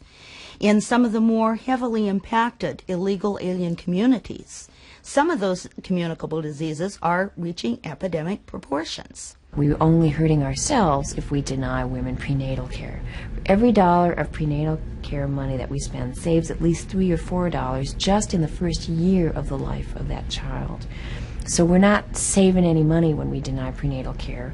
We're not preventing any immigrants from coming when we deny prenatal care. Why? Because they're not coming for prenatal care. They're coming to work. Proposition 187 denied public education to illegal aliens. If you want to keep the crime rate low, you educate and you force them to move on to university, or you prove to them that they can do that, or set them off on a community college and learn a trade. But you just don't lock anyone out of an education if they want it. We have too many students that choose not to come to school. Why are we locking out students that absolutely are traveling great distances to come here to learn? In 1982, the Supreme Court heard a case called Plyler versus Doe. It was a Texas case involving a school district that wanted to throw undocumented kids out of school. And the Supreme Court decided that any kid living in the United States was entitled to a public education. Why? Because kids are innocent of their immigration status. A child did not decide to be in the United States illegally. If a child was brought here illegally, it's because the parents brought them. It doesn't make a whole lot of sense to punish the kid for the actions of the parents. I think most of the people who voted for Prop 187 believed that illegal immigrants were taking their tax dollars in welfare. It's not true. They're not eligible, and the government has a system in place to check to make sure that people who are applying for benefits are really eligible for them. Just because Congress says illegal aliens don't get welfare doesn't mean they don't get welfare. If nobody's checking, nobody's minding the store, I guarantee you they're getting welfare. We denounce hostility toward immigrants. That is antithetical to our traditions and our national interest. and we cannot sustain ourselves as a society if we condone divisiveness.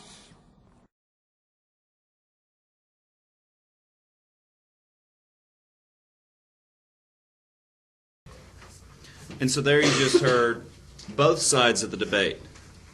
On one side, you have the Congresswoman saying we cannot sustain hostility towards immigrants. And then on the other, you have this concern, whether fabricated or not, that immigrants are a harm to our country.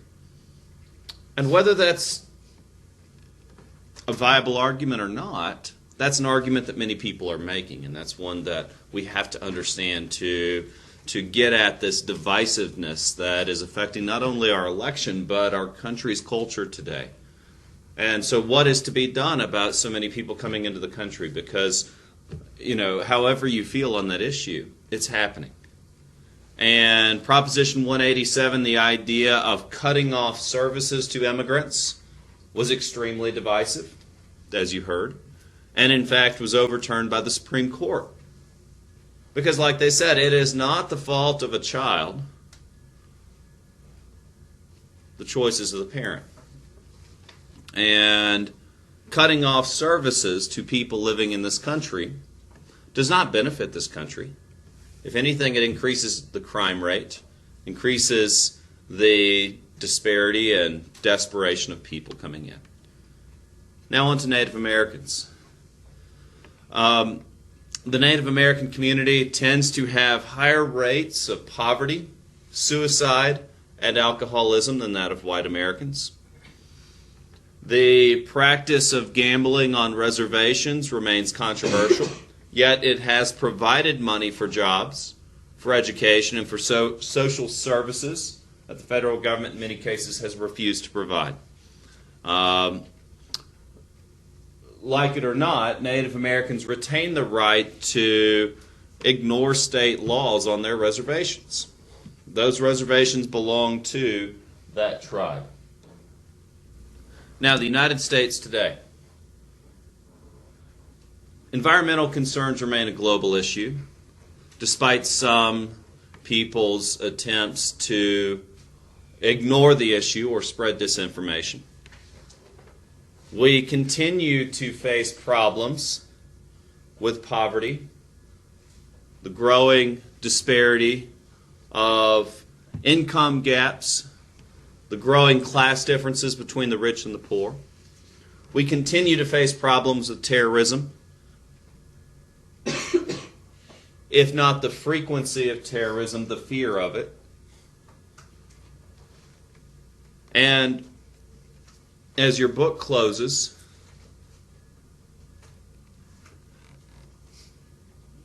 effort and cooperation are what are going to be required